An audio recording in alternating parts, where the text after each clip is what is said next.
লেখা আছে শাস্ত্রের পাতাতে, দেখা আছে আপনাদের সকলের। কি লেখা আছে? তুমি তো নও হে নানা মুরতি, তুমি তো নও হে নানা জন, তুমি তো শুধুমাত্র একজন। মঠে, মাঠে, মসজিদে, মন্দিরে কিংবা গির্জাতে যে যেভাবেই তোমাকে ধিয়াক না কেন, শুধু তোমাকেই তো ধিয়ায়। তুমি তো দেখো না কারণ নিয়ম বা পদ্ধতি, তুমি দেখো ভক্তের অন্তরের অন্তঃস্থলের নির্মল ভক্তি। তাই আসক্তি জানাই তব রাঙা পাই। প্রভু গো, কবির ক অক্ষরের জ্ঞান মাত্র আমার মধ্যে নাই, তবু আজ গাহিতে চাই কবি গান। মনে বড় আশা, এই আশা মিটাবো কেমন করে? তবু হৃদয়ে রেখেছি শূন্য একটি খালি বাসা। এই বাসায় যদি একদিন সাধুগুরু বৈষ্ণবের আশীর্বাদ, ওই আশীর্বাদ যদি হৃদয়ে এই বাসাতে কিঞ্চিত পরিমাণ স্থান দিতে পারি, এই জন্যেই সাধুগুরু বৈষ্ণবের চরণ ধরি। আমার কথায় আমি নিবেদন করি, যতদিন দেহে থাকবে প্রাণ, ততদিন গিয়ে যেতে পারি যেন সাধুগুরু বৈষ্ণবের গুণগান। এই আশা ব্যক্ত করি দাঁড়ালাম হয়ে আজ নারদ মুনি। আমার বলতে কিছু নাই, আপনাদের সামনে জানাই, শাস্ত্রে প্রমাণ পাই। মুকং করতি বাচলং পঙ্গু লঙ্ঘয়তে গ্রীম, যত কৃপা তমহং বন্ধে পরমানন্দ মাধব। অর্থাৎ এই জগতে সাধুগুরু বৈষ্ণব যদি, আমার মুর্শিদি যদি একবারে কৃপা করে, তাহলে অতুর ব্যক্তি, ন্যাংরা ব্যক্তিও মাগো পাহাড় পর্বত অতিক্রম করতে পারে। শুধু কি তাই, যদি আপনাদের মতো সাধুগুরু বৈষ্ণব মুর্শিদের কৃপা পাই, তাহলে আমার মতো বোবা ব্যক্তিরও বদনে বাসালির নাই, সাধুগুরু বৈষ্ণবের কথা ফুটে উঠতে পারে। শুধু কি তাই, আপনাদের জানাই, আপনাদের মতো শুদ্ধ সাধুগুরু বৈষ্ণবের কৃপা হলে অন্ধ ব্যক্তিও তারে দুটি নয়নে রাধা গোবিন্দের ওই মূর্তি দর্শন করিতে পারে।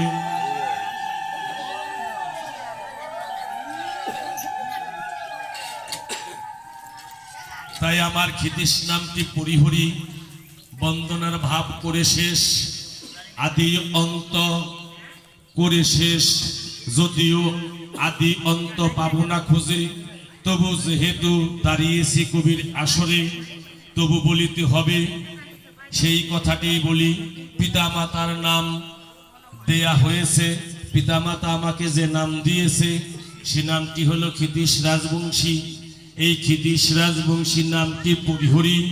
আপনাদের সামনে এখন দাঁড়ালাম হয়ে নারদ মুনি, অর্থাৎ আমি থাকবো জীবের ভূমিকায়। অপর পাশে থাকবেন যিনি আমার এই গুরুমণি শ্রদ্ধেয় শ্রী রঞ্জিত কুমার সরকার, তার নামটি বলা দরকার। তিনি হবেন এই আসরে এসে দেবাদি দেব মহাদেব। তাই আপনাদের সেই কথা জানিয়ে নারদ মুনি হয়ে আপনাদের সামনে যেন দুটি কথা যাইতে পারি বলে, তাই বলি নারদ মুনিকে, হে নারদ মুনি, তুমি থাকো যে বা দেশে, আজ অধম ক্ষিতীশকে ভালোবেসে এই হৃদয়ে বসে বসে তোমার কথাগুলি আজ তুমি সাধুগুরু বৈষ্ণবের সবাই বলে যেও, এই নিবেদন জানাই তব ঠাই। তাই আমি এখন নারদ মুনি হয়ে যাই, আপনাদের সামনে রেখে আমি এবার কবির পাল্লাতে প্রবেশ করতে চাই। জানেন সকলে, হিন্দু মুসলিম বৌদ্ধ খ্রিস্টান যত যাই বলি না কেন, দেখিবারে পাই এক মানুষ ভিন্ন, অন্য কিছু নাই। তাই সর্বপ্রথমেই নারদ মুনি হয়ে আপনাদের সদনে জানাই, আমি নারদ মুনি। এই নারদ মুনিকে একটু পরিচয় দিতে চাই। প্রভুর একজন ভক্ত, অনাদি আদি গোবিন্দ যিনি, তার ভক্ত হলেন নারদ মুনি। এই নারদ মুনি প্রভুর কাছ থেকে আশীর্বাদ পেয়েছে, আপনাদেরটা জানা আছে কি সর্বদা সর্বক্ষণ যে কোনো সময়ে যে কোনো ভাবে যে কোনো স্থানে যে কোনো রূপে সে প্রবেশ করতে পারে। এই ক্ষমতা প্রভুই তাকে দিয়েছে। ওমা বলি তো ঠাই আমি নারদমণি হয়ে যাই, এবার নারদমণি হয়ে আমি সর্বদা আমার দয়াল গোবিন্দের নামটি আমি বিনাতে সর্বদাই করে যাই। এই বিনাতে নারায়ণের নামটি আমি করতেই থাকি। একদিন মনে ভাবলাম তাই দয়াল সর্বদা বিনাতে তোমার নাম গাই, কিন্তু আজ পর্যন্ত তোমার নামের তত্ত্ব মাহাত্ম্য আমার জানাই হয়নি। তাহলে যে নামটা আমি করি তার তত্ত্ব মাহাত্ম্য শব্দার্থ যদি আমি না বুঝি না জানি, তাহলে নাম করাটা আমার কেমন হলো না? এ কথা ভাবিয়া চলে গেলাম যার নাম তার কাছে চলিয়া, অর্থাৎ অনাদিরাদি গোবিন্দ যিনি, তার চরণ ধরে যে বললাম আমি, হে গোবিন্দ সচ্চিদানন্দ বিগ্রহ, বলি চরণ ধরে আজ আমার মনে একটি প্রশ্ন জেগেছে। কি প্রশ্ন? আমি সর্বদা তোমার নাম করি, কিন্তু আজ পর্যন্ত তোমার নামের তত্ত্বই আমার জানা হয় না। তাই দয়াল বলল আমাকে, দয়াল বলল আমাকে, হে নারদমণি বলি তো ঠাই এই জগৎ মাঝে তুমি কি চিনি দেখতে পেয়েছো? চিনি? আমি বললাম হ্যাঁ চিনি দেখেছি। আচ্ছা নারদমণি বলো তো তুমি চিনিটা তৈরি হয় কি দিয়ে? অর্থাৎ আমি জানতে গেলাম নাম তত্ত্ব প্রেম তত্ত্ব দয়ালের কাছে, দয়াল আমাকে উল্টা জিজ্ঞাসা করতেছে তুমি কি চিনি দেখেছো? আমি বললাম হ্যাঁ চিনি দেখেছি। বলতেছি আচ্ছা চিনি তৈরি হয় কি দিয়ে? আমি বললাম কেন? আখ থেকে রস হয়, রসটাকে জাল দিয়ে সেখান থেকে গুড় হয়, গুড় থেকে চিনি হয়। গোবিন্দ আমাকে বলে, ও নারদমণি তুমি বলো এবার, ওই যে চিনি, ওই চিনিটা কি কখনো চিনি নিজেকে কি নিজে কখনো আস্বাদন করেছে, মানে খেয়েছে? তখন আমি বললাম তো তা তো খাই নাই, চিনি তার কি চিনিকে কখনো খায় নাই। গোবিন্দ বলল তাই চিনি যদি চিনিকে না খায় তাহলে চিনির স্বাদ জানে কেন, চিনির স্বাদ বুঝে কেন? আমি বললাম গোবিন্দ ওই চিনিকে খাই যারা, তারাই তো চিনির স্বাদ বুঝে। কি বলেন? যারা চিনি খায় আস্বাদন করে তারাই তো চিনির স্বাদ তিতা না মিঠা তারাই জানে।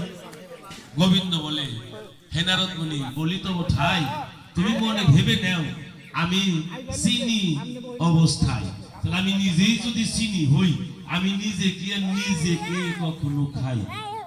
অর্থাৎ আমি তো অনাদিরাদি গোবিন্দ, আমার নামের অর্থ আমি তো দয়াল, আমার নামের অর্থ আমার নামের ভাবার্থ, আমার নামের কি স্বাদ, এই নামটা সেবন বা সেবা করে বা আস্বাদন করে বা খাই যারা, আমার নামের অর্থ বুঝে তারা। অর্থাৎ আমার নাম নিয়ে যারা আনন্দ পায় তুমি তাদের কাছে চলে যাও। আমি ভাবলাম তাই এবং বলে দিলাম হে গোবিন্দ তাহলে আমি কার কাছে যাই? গোবিন্দ বলল যে দেখো ব্রহ্মদেব নাম যার, চার মুখে আমার নাম করে। আপনারাও বলেন না তাই? কি মা বলেন না? সন্ধ্যার সময় বলেন না ওই নাম কোথায় ছিল কে আনিল বল হরি বল? ওই নাম ব্রহ্মা জপে চতুর্মুখে বল হরি বল, বলেন না? চতুর্মুখে মানে কি? চারটা মুখে। আমি আর আপনি বলি কয় মুখে? এক মুখে। আর এই ব্রহ্মা জপে চতুর্মুখী মানে চার মুখী। তাহলে চার মুখী যে নাম করে অবশ্যই সে নামের তত্ত্ব মাহাত্ম্য জানে। তুমি ব্রহ্মার কাছে যাও, আমি কিছু না বুঝিয়া নামের তত্ত্ব না শুনিয়া নামের তত্ত্ব পাবার আসে চলে আসলাম ব্রহ্মাদেবের কাছে। এসে বললাম ব্রহ্মাদেবের চরণ ধুলে, হে ব্রহ্মদেব বলি তো ঠাই প্রভুর নামের তত্ত্ব, দয়ালের নামের তত্ত্ব মাহাত্ম্য তোমার কাছে আমি জানিবারে চাই। ব্রহ্মা আমাকে ডেকে বলে, ও নারদমণিরে বলি তোরে আমি চার মুখে নাম করে আজ পর্যন্ত দয়ালের নামের অর্থ আমি নিজেই বুঝি না। আমি ভাবলাম, বললাম তাহলে চার মুখে নাম করো, আমিও বিনাশুরে নাম করি, দয়ালের নামের তত্ত্ব জানি না, যাবো কোথায়? হ্যাঁ জায়গা একটা আছে বলি তোমার কাছে, তুমি যাও কৈলাসের শ্মশানপুরে। কৈলাসের শ্মশানপুরে 5টি বদনে নাম করে যার নাম দেবাদি দেব মহাদেব। অপর ভাষায় যাকে বলা হয় শিব। শুধু কি তাই, এই জগতে মৃত্যুকে করেছে যে জয়, তার নাম হয়েছে মৃত্যুঞ্জয়। আমার আপনার মৃত্যু আছে, এসেছি ভাবে চলে যেতে হবে, কিন্তু এই দেবাদিদেব মহাদেব যিনি মৃত্যু নাই, উনি মৃত্যুকে জয় করেছে। ব্রহ্মাদেব বলে আমার কাছে তুমি চলে যাও সেই দেবাদিদেব মহাদেবের কাছে। সে থাকে কোথায়? কৈলাসে। আমি আর মনে কিছু না ভাবিয়া নাম তত্ত্ব প্রেম তত্ত্ব জানার পরে চলে আসলাম কৈলাসে। কৈলাসে এসে দেখিবারে পাই সেই কৈলাসে শিব নাই। আচ্ছা আপনারাই বলেন দেখি, শিবকে যদি না পাই আমি নাম তত্ত্ব প্রেম তত্ত্ব জানার জন্য কার কাছে যাই? এবার শিব নাই ঠিকই, মা আছে কে? আছে আমার মামি, অর্থাৎ শিব সম্পর্কে হয় আমার মামা। তাহলে মামার স্ত্রী যিনি, তিনি হয় আমার মামি। মামির চরণ ধরে বলি, ঠাই ও মামি, মামাকে পাইতে হইলে আমি কোথায় যাই? মামি আমাকে ডেকে বলে, ও ভাগ্নে নারদ মুনি বলি তোরে, তোর মামাকে পাইতে হলে যেতে হবে তাকে কৈলাসের শ্মশান করে। শ্মশানে অর্থাৎ সনাতন শাস্ত্রের মানুষ যারা, ওই শ্মশানে যেখানে মানুষকে মৃত্যুর পরে পুরায় তাকে শ্মশান বলা হয়। সেই শ্মশানে যে দেখো তোমার মামাকে তুমি পাবে। আমি তাড়াতাড়ি চলে আসলাম শ্মশানপুরে। শ্মশানপুরে এসে মামাকে পাই, অর্থাৎ আজকের পরম যিনি দেবাদিদেব মহাদেব নামে তিনি, উনাকে পেয়ে যে জিজ্ঞাসাগুলি করলাম সেই জিজ্ঞাসাগুলি আজ আপনাদের এই ধর্মরাজ সবাই আমি আবার জিজ্ঞাসাগুলি করিতে চাই। কেননা ওই জিজ্ঞাসার মাধ্যমে আমরা যে জবাব পাবো, বলি তো ঠাই এই আসরে জানাতে চাই, ওই জবাবে যেন আজকের সাধুগুরু বৈষ্ণব যেন কিছু পায়, নাকি বলে? প্রথমে আবার তার জিজ্ঞাসা। আপনাদের কাছে ছোট্ট একটা কথা বলে রাখি, মনে কিছু নিবেন না। আচ্ছা মা আপনারা বলবেন আগে, বাবাদের কাছে না যাই। আপনারা বুঝেন ভালো, বাবারা যে বুঝে না তা না, ওনারাও বুঝে, কিন্তু এই কথাটা আপনাদের কাছে জিজ্ঞাসা আগে করতে চাই। আচ্ছা মা, ধরেন আপনি রাস্তা দিয়ে হাঁটতে হাঁটতে সামনে আপনি এক মন লোহা পাইলেন। কি পাইলেন? এক মন লোহা। আচ্ছা মা, লোহাটাকে আপনি রেখে আসবেন না নিয়ে আসবেন? মনে ভাবেন তাই দরকার যদি নাও থাকে, এর যদি মালিক না পাই তাহলে আমি নিয়ে যাই। কি বলেন? কথা বলেন। মালিক যদি না পাই তাহলে আমি নিয়ে যাই। আপনারা নেন না নেন, আমি নিয়ে যাই। আচ্ছা লোহাটা যখন লইলাম কাঁধে, সামনে কিছু দূর এগিয়ে যাবার পরে দেখিবারে পাই এক মন রূপা পড়ে আছে। রূপা সাদা উজ্জ্বল বর্ণ রূপা। আচ্ছা এখন মা বলেন দেখি, ওই এক মন লোহা নিবেন না এক মন রূপা নিবেন? লোহা যদি নেন তাহলে রূপা নেওয়া যাবে না, রূপা নিলে লোহা নেওয়া যাবে না। কি দরদি কোনটা নেব? আমার যদি লোক নাও থাকে তবু আমি লোহা রেখে রূপা নিয়ে যাবো, ঠিক কিনা বাবা? তাই না? আচ্ছা রূপাটা নিলাম, লোহাটা ফেলে গেলাম, কারণ একা তো দুই মন নেবার কায়দা আমার নাই। কিছু দূরে গিয়ে যে দেখিবারে পাই এক মন স্বর্ণ বই আছে। এবার আপনারাই বলেন দেখি, আমি কি রূপা নেব না স্বর্ণ নেব? স্বভাবত কারণে স্বর্ণটাই নেব। স্বর্ণটা নিয়ে আমি চলে আসলাম। এখান থেকে সর্বপ্রথম আমার দেবাদিদেব মহাদেবের কাছে জিজ্ঞাসা। এই কৈলাসটা হলো সোনার কৈলাস। মা কৈলাসটা কেমন? সোনার কৈলাস। তাহলে সোনার কৈলাস রেখে দেবাদিদেব মহাদেব, হে আজকের পরম জিজ্ঞাসা করি তোমার ধারে, তুমি কেন এই সোনার কৈলাস রেখে তুমি যে পড়ে আসো শ্মশানপুরে, যেখানে কিনে মরা পুরাই, সেই মরা পুরানোর ওখানে ছাই বস্য মাখো, সম্পূর্ণ শরীরে ছাই বস্য মাখো, আর পাঁচটি বদলে কি কি জানি বলো। আমার তোমার কাছে প্রথম জিজ্ঞাসা, সোনার কৈলাস রেখে তুমি কেন যে পড়ে আছো মরা পুরাই সেই শ্মশানে? কি বলেন? ওই যে বললাম, কেউ লোহা রেখে যদি রূপা পায় তাহলে রূপা নাই, রূপা ছেড়ে যদি কেউ স্বর্ণ পাই স্বর্ণ নাই, আর তোমারে দেখি স্বর্ণ বাদে তুমি ছাই কুড়াও। এইখানে কি তত্ত্ব আছে এখানে বলে যাই। আর সর্ব দ্বিতীয় জিজ্ঞাসা তোমার কাছে জানিবারে চাই, এই জগতে নাম আমি একজনে করে আল্লাহর নাম, একজনে করে ভগবানের নাম। এই যে নাম, এই নামের কিবা আছে দাম। কোন নাম কি, কোন নাম কত প্রকার, কি কি, কোন নাম নিলে জীব মরে আর কোন নামে জীব তরে। নাম কাহাকে বলে এই জগতে দরদি বলি তো বোঠাই, নাম বড় না প্রেম বড় তোমার কাছে জানিবারে চাই।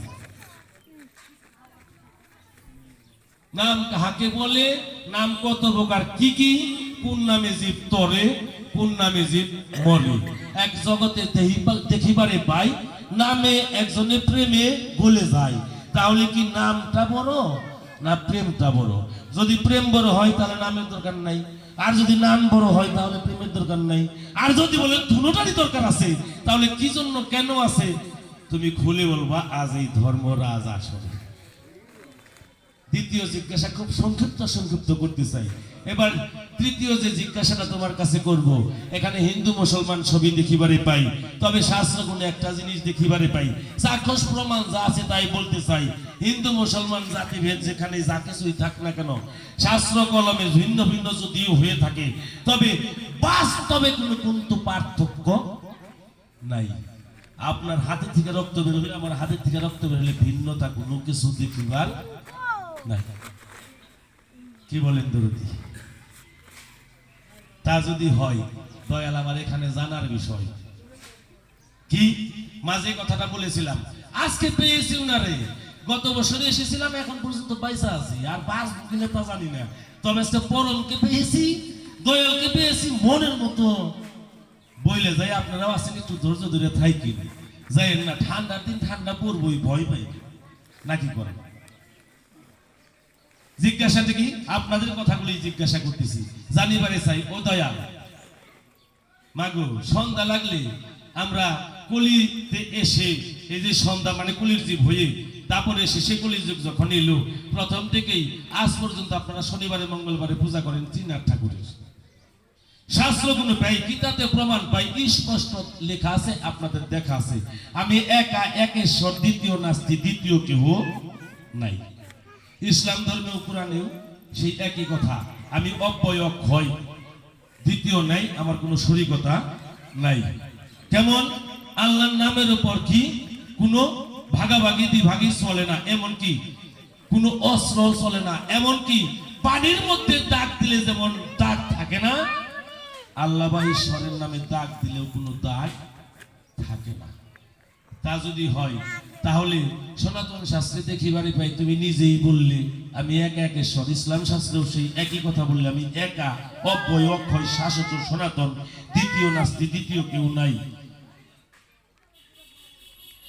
তাহলে আমি যে দেখিবারে পাই কি দেখলাম, মা আপনারাই বললেন, সন্ধ্যাবেলা শনিবার মঙ্গলবারে পূজা সাজিয়া তিনটা সন্তান সহ একটা চাটি লাগিয়ে, কি বলেন, আরো কিছু জ্ঞানের মধ্যে বলেন না, ব্রহ্মা বিষ্ণু শিব তিনে এক, একই তিন, বলেন কি বলেন না? তাহলে এমন কি দরকার হইলেও তুমি একজন ছিলে, তিনজন রূপে তুমি প্রকাশ পাইলে, ভাগ হইল ব্রহ্মা বিষ্ণু শিব, একই তিন, তিনেই এক।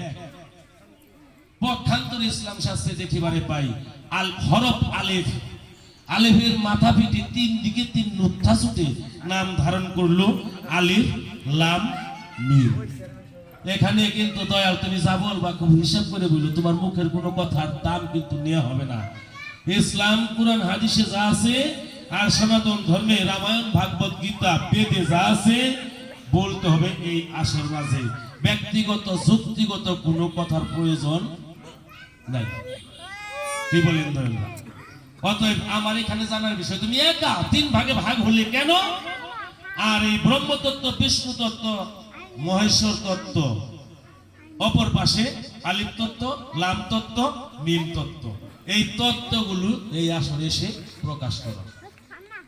যদিও দেশের অবস্থা সেই অবস্থায় থাক না কেন, আমার সাথে আপনার সাথে যে বন্ধুত্ব আছে, বন্ধুত্ব কিন্তু এখনো কমে নাই। মরে গেলে কিন্তু আমি চলে গেলে কিন্তু পানো পাখি চলে গেলে কিন্তু আমি চলে গেলাম, এর জন্য কেউ দায়ী থাকবে না, আমার হিসাব আমাকেই দিতে হবে। হে দয়াল, জানতে চাই আজ তোমার কাছে কি সনাতন শাস্ত্রে স্পষ্ট দেখিবারে পাই। এবার সনাতন থেকে ইসলাম শাস্ত্রে একটু সম্পৃক্ততা করতে চাই। ও মা আসেন, একটু কি দেখতে পাই সনাতন শাস্ত্রে? আপনারা এই যে অষ্টপ্রহর, হরিবাসর, নানান ধরনের পূজা পার্বণ সহ আচার অনুষ্ঠান করেন না?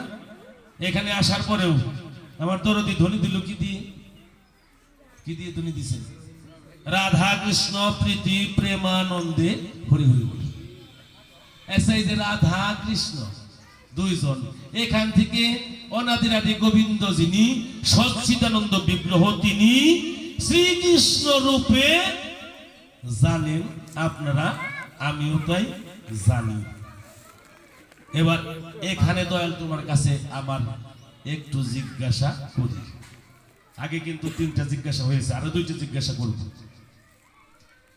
সেখানে কি স্পষ্ট দেখা যায় সনাতন শাস্ত্রে কৃষ্ণ যিনি ঈশ্বর নামে তিনি, ওনার রূপটা কেমন?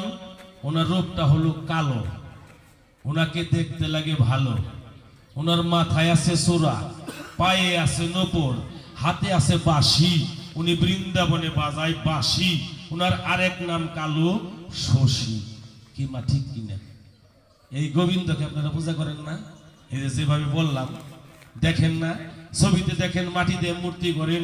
আচ্ছা আপনারাই বলেন দেখি, কেউ যদি না দেখতো না শুনতো তাহলে এই রূপটা পাইল কোথায়?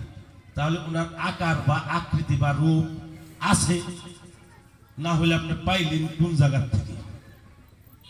দয়াল আজ বইলে যাইব, যদি কৃষ্ণের চেহারা এই হয়, তার যদি আকার হয়, ইসলাম ধর্মে দেখিবারে পাই লা শরীকা আল্লাহ, ওনার কোনো শরীকতা নাই, ওনার আকারই নাই। তাহলে দয়াল আমার তোমার কাছে এবার ছোট্ট করে জিজ্ঞাসা হয়, এই কৃষ্ণ ঈশ্বর যিনি, উনি একজন, আর এই পাশে আল্লাহ যিনি, উনি আর একজন, এটা দুইজন নাকি কোন? ও আপনারা কইবেন না, ওনারটা শুনবেন, শুনিনি। আচ্ছা তাই যদি হয়, আমার কাছে মনে হয় না এরা দুইজন, মনে হয় একজন। আচ্ছা একজন যদি মনে করি, আপনাদের কাছে সেই কথা বলি, তাহলে একজনের আকার আছে আর একজনের আকার নাই। তাহলে দয়াল আমার কাছে আরেকটু মনে হয়, হয়তো যদি দুইজন মনে হয়, হয়তো একটা ইলেকশন, হয়তো আল্লাহ বলতো আমি বড়, অপর পাশে না হয় কৃষ্ণ বলতো আমি বড়, তাহলে এই নিয়ে মনে হয় একটা ইলেকশনই হয়তো। তা আজ পর্যন্ত বড় ছোটর ইলেকশন হয় নাই। তা যদি না হয়ে থাকে দয়াল তোমার কাছে আমি জানিবারে চাই, আল্লাহর আকার আছে কি নাই? যদি থাকে তাহলে কুরআন হাদিস মোতাবেক জবাব করবে, তোমার নিজের কোনো যুক্তিকতার দরকার নাই। এমনকি সনাতন শাস্ত্রেও যা লেখা আছে বলতে হবে এই আশার মাঝে। কি বলেন দয়াল? যাতে নিজের ব্যক্তিগত কোনো কথা না আসে। 4টা জিজ্ঞাসা রইল, এবার জিজ্ঞাসা করতে চাই দয়াল তোমার ধারে। সেই কথাটি কি সনাতন শাস্ত্রে স্পষ্ট দেখিবারে পাই, এবং ইসলাম শাস্ত্র একই কথা লেখা আছে, আপনাদের তা দেখা আছে। আমার বাবারা কি সবাই আছে? বাবলু দাদা কোথায় আছো? আসো তাড়াতাড়ি ভিতরে। সে জিনিসটা হলো, আজ তুমি পরম আমি জীব।